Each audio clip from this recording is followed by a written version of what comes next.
Ya, ada apa? Raise hand. Oh, enggak yo.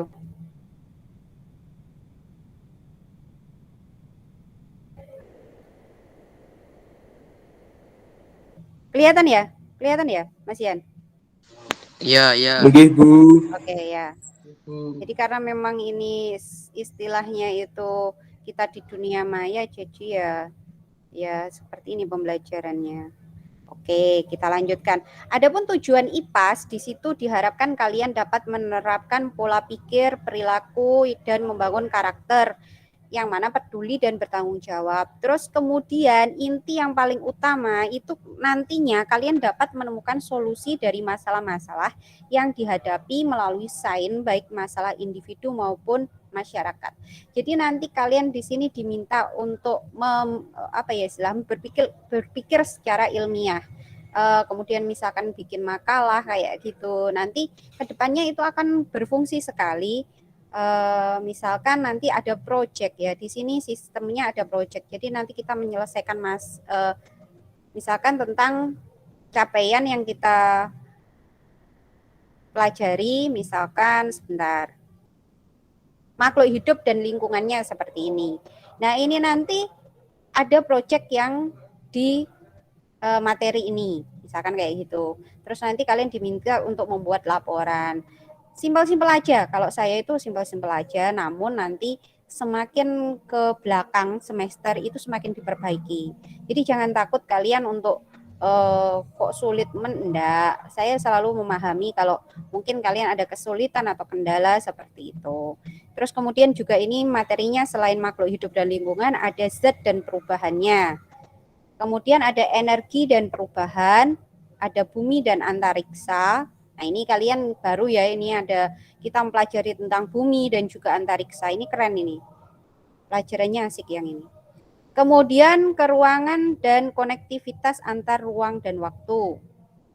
Kemudian ada interaksi, komunikasi sosial, institusi sosial, dan dinamika sosial. Nah ini yang kaitannya dengan sosial. Kemudian ada perilaku ekonomi dan kesejahteraan. Nah ini, jadi ini nanti kalian juga diminta untuk bisa melakukan tugas-tugas ekonomi dan seterusnya. Bentar. Oke. Pada yang masuk lagi ya? Enggak. Nah itu adalah capaian yang ada di IPAS. Kemudian kemarin kalau tidak salah Bu Ika ketika saya cek ya di Edmodo kalian itu sudah memulai yaitu tentang interaksi antar makhluk hidup. Iya toh? Sudah kan? Iya, Bu. Nah, Iya. kemudian yang mengumpulkan hanya beberapa saya lihat. Hanya beberapa. Terus kemudian polusi itu sudah share materi Bu Ika, tapi belum ada tugas kemarin. Kalau nggak salah seperti itu. Sekarang saya mau tanya, kesulitan kalian itu apa sih sebenarnya kalau mengerjakan tugas-tugas itu? Coba sampaikan ke saya. Nanti kita Soalnya membingungkan, Bu. soalnya membingungkan. Oke, ada lagi. Pernah pertemuan seperti ini enggak? Pernah. Bahasa Indonesia, Bu. Bahasa Indonesia. Enggak untuk Bagus. Karena belum untuk dijelaskan dulu. untuk IPAS. Oke, ya. Jadi gini, sebenarnya kami itu di sini mau menjelaskan itu, cuman kami itu juga berpikir tentang kuota kalian. Khawatirnya kalau semua pakai gimit atau gimana nanti khawatirnya membebani, itu juga sebenarnya menjadi permasalahan sehingga kalian diberi materi, disuruh untuk membaca, kemudian juga akhirnya ada kuis seperti itu. Itu sebenarnya namun kalau kalian mengharapkan kita sering ada kayak gini untuk menjelaskan materi, nggak apa-apa. Saya juga oke-oke saja, nggak masalah. Walaupun nggak banyak ya yang ikuti. Nanti saya itu aja ya. Saya usahakan tiap hari Jumat nanti kita ada meet, kita jelaskan materi, baru kemudian ada kuis. Kuisnya nggak banyak-banyak. Paling tugas kalian itu saya ganti kuis saja. Kuisnya itu pakai pilihan ganda dan hanya 10 soal kayak gitu. Jadi nanti langsung kalian ketahuan apa namanya? Jawabannya apa kayak gitu aja ya. Gimana kalau gitu? Oke, Bu, setuju, Bu. Itu sangat Ibu siap. produktif, Bu. Oh, jadi daripada kalian nulis-nulis kayak gitu, nanti aja kalau luring kita ketemuan, luring kayak gitu pas insya Allah nanti dalam waktu dekat kok, semoga aja. Itu nanti kita sudah tatap muka kayak gitu, itu baru nanti ada mungkin tugas tertulis kayak apa gitu. Jadi ini biar kalian juga segera tahu nilainya, karena kesibukan saya juga lumayan di sini ya. Jadi saya ada di depan membantu Ibu Kepala Sekolah untuk di bagian kurikulum. Jadi jam saya itu saya ngajarnya hanya di 2 kelas, yaitu di kelas 10 TBSM 1 sama 12 multimedia 1. Nah, seperti itu. Kalau dulu jam saya masih agak banyak karena ada biologi juga. Namun karena kurikulum baru akhirnya ya dipersingkat seperti itu. Tapi ini 6 jam. Kita ketemunya 6 jam ini pas ini. Banyak sekali. Untuk jadwal baru sudah ya? Sudah di-share ya? Sudah, Bu. Oke. Ampun. Oke, kalau gitu kita Sudah, lanjutkan. Bu, sudah. Oke, kalau gitu kita lanjutkan materi kita Sudah, tentang polusi. Jadi kesepakatan kita adalah saya usahakan untuk tiap pertemuan itu ada meet, entah kalian ikut atau enggak, tapi saya berharap juga ikut karena di situ ada penjelasan materi. Baru kemudian nanti ada mengerjakan tugas seperti itu. Dan absensi itu kalian masih pakai webmaster kan absensinya? Masih? Oke, Ya, Bu. Nah, untuk absensi itu Ya, aja. Atau absensi itu saja dan apa ya istilahnya? Keaktifan kalian dalam mengikuti pembelajaran saya ini sudah masuk dalam rekod, jadi ini sudah masuk dalam absen seperti itu. Gitu ya. Oke, selanjutnya saya share untuk materi kita tentang polusi. Kalau kita bicara tentang polusi, sebenarnya apa sih yang kalian pikirkan? Polusi itu apa? Sebentar, tak share screen. Ada yang tahu polusi itu apa?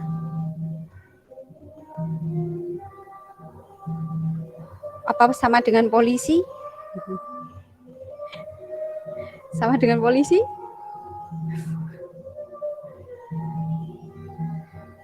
Anu, Bu, polusi niku pencemaran, Bu, pencemaran udara, Bu. Oke, pencemaran udara. Ada yang lain?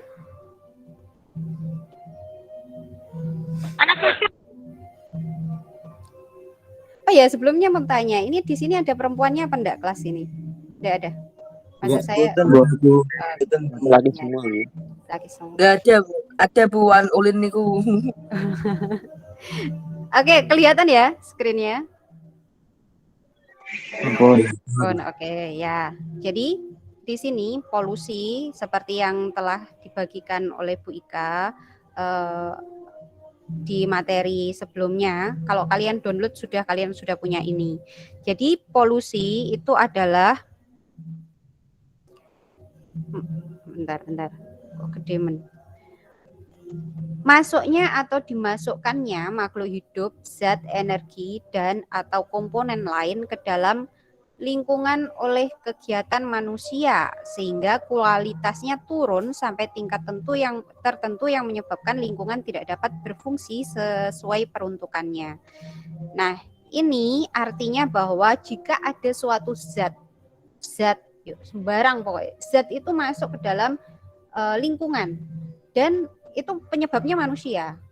Nah, ataupun juga makhluk hidup lain. Nah, itu kemudian menyebabkan kondisi lingkungan itu turun. Contoh, misalkan ada air. Air itu di sungai awalnya bisa digunakan untuk konsumsi. Kemudian ada orang mencuci akhirnya deterjennya itu masuk dalam air tersebut. Nah, deterjen itulah yang namanya polusi, seperti itu. Kemudian polusi itu hampir sama dengan pencemaran ya, tapi memang benar polusi lebih pada polusi itu sebenarnya lebih pada udara sebenarnya. Namun di sini disamakan ya, polusi sama dengan pencemaran. Adapun penyebab polusi itu namanya polutan atau zat yang masuk tadi namanya polutan. Jadi kalau misalkan air yang bercampur deterjen atau pencemaran air karena deterjen, berarti polutannya itu adalah deterjen. Seperti itu. Oke. Di sini kaitan polutan dengan limbah. Limbah disebut sebagai polutan apabila yang pertama, jumlahnya melebihi ambang batas. Yang kedua, berada di tempat yang tidak semestinya. Yang ketiga, berada pada waktu yang tidak tepat. Di sini harus kalian bedakan. Polutan dengan limbah itu berbeda. Kalau limbah itu adalah sisa hasil produksi. Misalkan kayak gitu. Pokoknya yang sudah nggak kepake lagi, itu limbah. Namun belum tentu dia jadi polutan. Kenapa? Karena misalkan limbah itu berada di tempat sampah, misalkan, kan nggak ganggu. Jadi itu nggak bisa dikatakan polutan. Kemudian misalkan limbah itu jumlahnya itu sedikit aja. Nah, di situ tidak mencemari. Nah, itu berarti ya masih aman. Nah, seperti itu. Jadi yang namanya limbah belum tentu jadi polutan, namun polutan itu adalah hal yang berasal dari limbah, itu bisa jadi seperti itu. Nah, adapun macam-macam polusi, di sini ada polusi udara, polusi air, dan juga polusi tanah. Polusi udara di sini contohnya itu ada materi partikulat. Partikulat itu kayak gini. Misalkan debu-debu. Misalkan kalian di di jalan raya. Di jalan raya itu ada debu-debu. Ini kalian merasa nggak sih sebenarnya kalau kita pakai masker, kita rajin pakai masker bukan masker wajah ya, tapi masker yang kita pakai ini, nah itu sebenarnya membuat kita itu jarang menghirup semacam debu kayak gitu. Jadi kalau kita amati sebenarnya sejak adanya pandemi ini kita terbiasa pakai masker, itu sebenarnya kita agak jauh dari yang namanya batuk pilek kayak gitu. Padahal kalau dulu sebelum ada pandemi kita kan pakai masker kan ya males ya. Nah, itu sering kita menghirup udara-udara yang kurang bersih, kemudian juga ada debu-debu sehingga menyebabkan kita itu sering batuk pilek kayak gitu. Nah, materi partikulat itu seperti itu. Kemudian ada nitrogen oksida. Nah, nitrogen oksida atau NO2 ya itu. Terus kemudian ada sulfur oksida. Sulfur oksida ini ya, biasanya berasal dari gunung ini atau atau pabrik, asap pabrik. Jadi dari asap ini nitrogen dan sulfur oksida. Nitrogen dan sulfur oksida ini dapat menyebabkan hujan asam. Apa itu hujan asam? Hujan asam itu adalah kondisi di mana sulfur oksida itu banyak di di atmosfer. Kemudian menyebabkan ketika turun hujan itu kondisinya menjadi asam dan itu merusak tanaman. Tanaman itu menjadi pinggir-pinggirnya itu kayak bolong-bolong kayak gitu. Terus juga menyebabkan besi-besi gampang berkarat. Ini bahaya ini hujan asam ini. Terus kemudian ada ini karbon dioksida. Karbon dioksida itu dihasilkan dari biasanya asap kendaraan. Bis kayak gitu. Biasanya kalau kalian berada di belakang bis itu kan mesti bau yo, ada asapnya kayak gitu. Nah, ini karbon dioksida. Nah, karbon dioksida yang terlalu banyak di atmosfer menumpuk itu kan gini yo. Sebenarnya kalau misalkan tanaman kita atau bumi kita itu banyak sekali tanaman, karbon dioksida itu sebenarnya bisa diserap oleh tanaman tersebut. Untuk apa? Untuk kegiatan fotosintesis. Jadi diolah lagi berubah menjadi O2. Itulah yang menyebabkan kenapa saat kondisi panas gitu kalian berteduh di bawah pohon, itu kalian senang, nyaman, enak, santai, terus kemudian bisa istilahnya itu kayak ngantuk-ngantuk. Nah, seperti itu. Itu karena ada produksi oksigen di sana. Produksi oksigen itu dihasilkan dari penyerapan karbon dioksida tadi salah satunya. Hasil dari fotosintesis. Tapi karena bumi kita itu sekarang kurang baik-baik saja, artinya jumlah pencemaran sangat banyak, kemudian jumlah tanaman tidak seimbang, itu menyebabkan banyak karbon dioksida itu terperangkap di atmosfer. Kalau sudah gitu, akhirnya efeknya adalah global warming atau kita menyebutnya pemanasan global. Dan itu disebut sebagai efek rumah kaca. Nah, kadang itu kita berpikir gini, efek rumah kaca itu jangan-jangan karena banyak bangunan yang berasal dari memakai bahan kaca. Tidak demikian.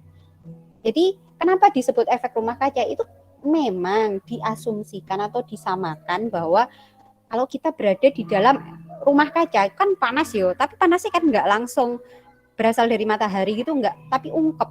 Jadi di situ ada pantulan-pantulan cahaya yang menyebabkan panas di dalam. Sama kayak gitu. Karbon dioksida itu nggak bisa membuat cahaya matahari itu dikeluarkan gitu ke atmosfer, enggak, tapi balik lagi ke bumi. Nah, itulah yang namanya efek rumah kaca. Kemudian ozon. Ozon ini disebabkan karena pencemaran CFC. Nah, seperti itu. Sebenarnya penggunaan AC kayak gitu itu sebenarnya kurang ramah lingkungan. Jadi sebenarnya lebih ramah lingkungan menggunakan kayak blower atau kipas. Kemudian juga exhaust kayak gitu. Tapi ya asalkan di sini sebenarnya berimbang dengan istilahnya tanaman-tanaman yang ada di sekitar kita, itu nggak masalah. Kemudian ini ada smoke. Smoke itu ada smoke itu kayak asap ya, asap. Jadi bisa berasal dari pembakaran, kemudian dari rumah tangga dan lain-lain. Tuh. Nah, ini asap yang sangat besar di kota-kota besar itu biasanya karena terlalu terakumulasi di situ sehingga di sini menyebabkan terjadinya kayak kabut seperti ini, tapi ini enggak sehat nih. Terus kemudian sekarang adalah polusi suara. Nah, polusi suara itu adalah kebisingan ya, kebisingan. Di sini kebisingan impulsif itu seperti suara palu ketika orang memaku. Kemudian kebisingan semi kontinu seperti suara kereta api atau pesawat terbang. Kebisingan kontinu misalkan suara mesin yang dihidupkan. Jadi di sini untuk kebisingan itu dibagi menjadi 3. Impulsif itu sewaktu-waktu gitu. Terus ndak apa ya istilahnya itu, ndak berirama kayak gitu loh. Jadi moro-moro kalian enak-enak tidur terus kemudian di tetangga sebelah itu dodok-dodok pakai paku dok gitu. Mesti kaget, mesti terganggu. Apa sih iki? Nah, itu. Terus kemudian kebisingan semi kontinu itu misalkan ada suara kereta api lewat, tapi ya memang sampai selesainya kereta api itu lewat ya itu suara bisingnya kayak gitu. Like kontinu itu mesin yang dihidupkan, misalkan kalian kerja di pabrik, berarti kalian ya sudah harus mendengarkan itu secara terus menerus. Nah, adapun tingkat-tingkat kebisingan itu dibagi menjadi ini satuannya adalah ini ya, desibel atau dB. Amat sangat tenang itu seperti suara daun bergesek kayak gitu, antara 10 sampai 20 desibel. Nah, itu kan tenang, kita nyaman gitu. Di bawah itu kita tidak bisa mendengar. Jadi kita suara di bawah 10 desibel itu kita tidak bisa mendengarnya. Biasanya yang bisa mendengar itu adalah serangga-serangga. Jadi kalau misalkan misalkan kalian berjalan itu padahal sepulan. Terus di situ ada suara jangkrik. Kalian berjalan sepulan sekali. Ternyata jangkriknya berhenti berbunyi. Nah, berarti di situ jangkrik tersebut itu bisa mendengar suara langkah kaki kamu yang padahal sangat pelan sekali. Nah, terus kemudian ini amat sangat tenang ya. Kemudian sangat tenang itu 30 sampai 50 seperti orang bercakap-cakap secara normal kayak gitu. Terus kemudian suara orang yang berteriak-teriak itu sudah 60 sampai 70. Sangat bising itu seperti suara sirine, kemudian mesin diesel kemudian ada suara blender. Kalau misalkan ibu kalian memblender bumbu di dapur itu kedengaran itu 80 sampai 90 desibel. Kemudian menulikan atau membuat aduh sakit sekali itu suara pesawat 100 sampai 120. Nah, ini seperti itu. Biasanya orang yang bekerja di pabrik yang suara mesinnya itu apa istilahnya? Suara mesinnya itu membisingkan itu biasanya pakai ada memang pelindung ya, seperti itu. Atau orang yang sudah terbiasa itu oke-oke saja nggak apa-apa, tapi orang yang masih baru itu biasanya sangat terganggu. Dan ini sangat yang tidak bisa ditoleransi itu adalah di atas 120 desibel suara mesin roket. Nah itu ya. Jadi ini ada tabelnya bisa kalian pelajari. Oke, ini ada sumber-sumber polusi udara yang tadi. Nah, sekarang polusi air. Nah, polusi air ini di antaranya yang menyebabkan polusi air itu mikroorganisme misalkan yang bisa menyebabkan penyakit. Contoh ya ini. Misalkan kalian atau bukan tetangga kalian itu membangun septic tank tahu septic tank itu kalau misalkan toilet ya itu WC-nya itu benar di dalam rumah tapi penampungannya itu kan biasanya agak jauh. Nah misal tetangga kalian itu tidak memikirkan tetangga yang lain, artinya wes syukur gawe ayo, ternyata di sebelahnya itu ada sumur ya, itu bisa menyebabkan adanya polusi air tersebut atau pencemaran air. Bakteri Escherichia coli itu bisa masuk ke dalam air tersebut. Bagaimana Bu bisa taunya? Bisa taunya itu menggunakan mikroskop. Jadi kita amati menggunakan mikroskop, oh ternyata ada bakterinya. Kalau dikonsumsi dalam misalkan tingkat kematangannya air itu enggak benar, masaknya enggak benar, itu bisa menyebabkan sakit perut, diare kayak gitu. Namun kalau istilahnya itu mateng, dimasak dengan benar, dengan getoknya misalkan kayak sudah mendidih agak lama gitu, nggak apa-apa sih, aman-aman saja. Tapi juga nggak bisa menjamin sih ya, karena memang ketahanan tubuh seorang itu kan beda-beda gitu.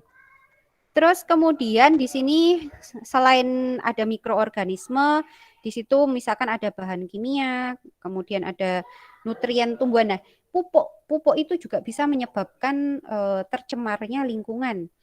Nah, kayak gitu. Jadi misalkan dari sawah kita kasih pupuk yang terlalu berlebihan, kemudian kena air hujannya itu airnya membawa ke sungai, itu bisa menyebabkan pencemaran juga. Seperti itu. Nah ini contohnya limbah air ya, kemudian ada orang yang membuang sampah kayak gini, kemudian ditaruh di sungai, itu banyak sekali itu. Di Trenggalek masih banyak sekali orang membuang sampah itu di sungai, sehingga bisa menyebabkan penyakit juga, karena di situ sampah itu kan tempatnya mikroorganisme. Kemudian selain itu, kalau misalkan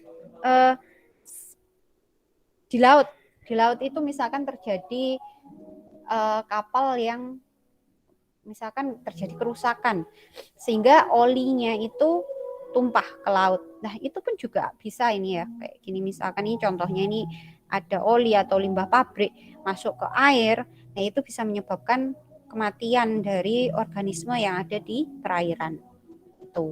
Lalu gimana Bu kalau pabrik-pabrik itu Bu untuk bisa agar limbahnya itu enggak mencemari?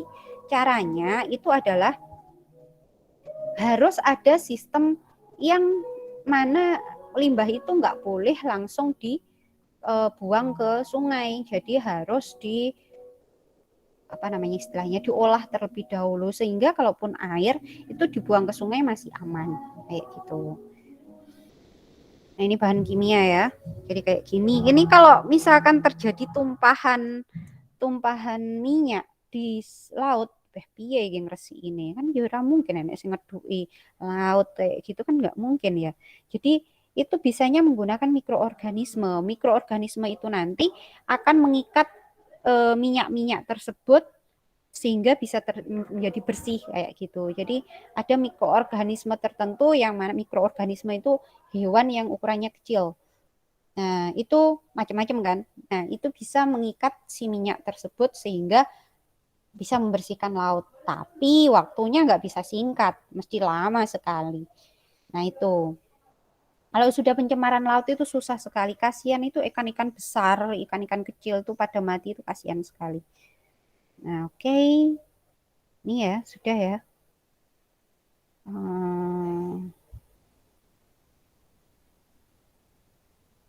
Oke, sekarang polusi tanah.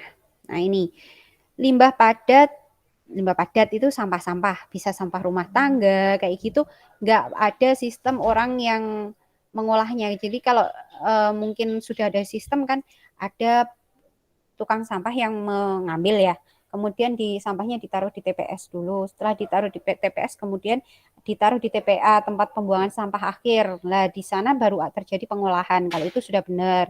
Namun ada juga yang langsung dibuang begitu saja. Kalau mungkin belum ada sistem seperti itu di rumah kalian, kalian bisa memisahkan sampah yang bisa dibakar dengan sampah yang organik. Kalau sampah organik itu kan kalian misalkan kalian taruh gitu aja terus ditutup dengan tanah, itu kan nggak masalah, nanti akan terurai sendiri. Namun kalau plastik dan lain sebagainya itu nggak bisa terurai. Kalau di daerah yang tidak atau jarang pemukiman penduduk, misalkan dibakar, misalkan sampahnya asalkan aman, itu nggak apa-apa. Dan di sana masih ada pohon-pohonnya, itu nggak mencemari lingkungan udara. Namun jika kondisi padat penduduk, kemudian di sana jarang ada pohon-pohonan, kalau kalian bakar, engko mesti diseneni engko. Seneni tonggone, mergone asepnya masuk ke rumah semua. Seperti itu. Nah, kemudian selain itu ada logam berat. Logam berat itu ya seperti ada apa ya? Ini sisa pabrik ini. Ini pabrik. Kemudian pestisida. Pestisida itu juga itu loh, apa namanya, kalau misalkan ada Pak Tani atau petani itu menyemprot hama, itu dosisnya terlalu banyak, itu juga bisa mencemari tanah. Nah, gini, mungkin di daerah kalian itu ada sistem tanah yang apa istilahnya, gonta-ganti loh ya. Jadi misalkan habis padi kemudian delay, kemudian padi lagi. Nah, gitu. Kenapa sih? Tujuannya itu tadi, mengembalikan kesuburan tanah. Kalau misalkan pestisida tok digunakan, kemudian pakai pakai sawah terus masuk ke padi terus, itu nanti kesuburan tanahnya akan berkurang. Seperti itu. Jadi ya memang harus digonta-ganti. Karena kedelai kayak gitu itu bisa menyerap nitrogen bebas di udara, sehingga nanti bisa dibentuk menjadi pupuk di dalam tanah.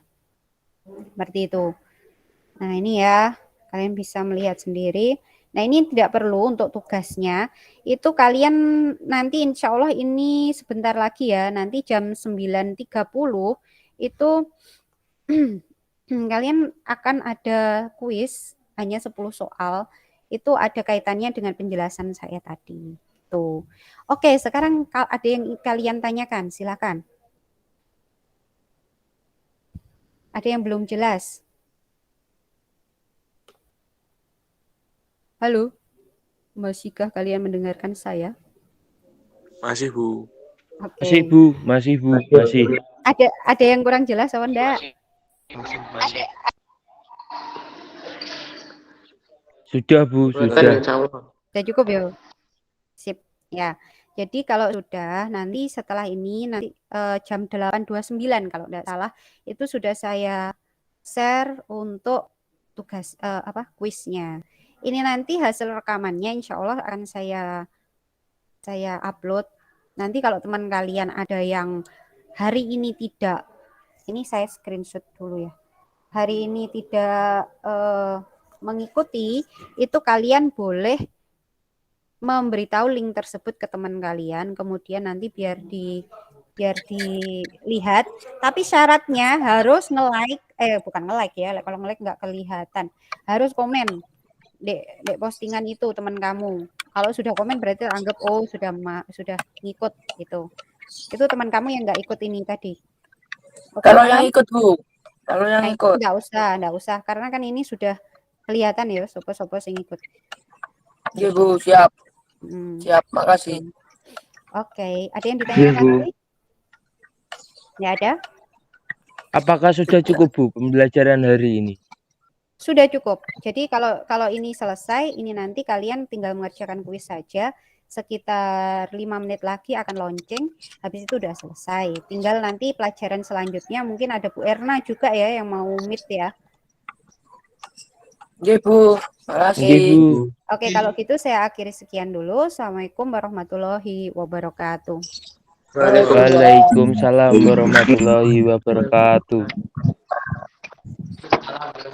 Dadah.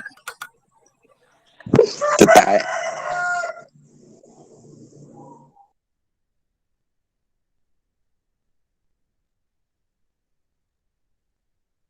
Cepak cepak cepak.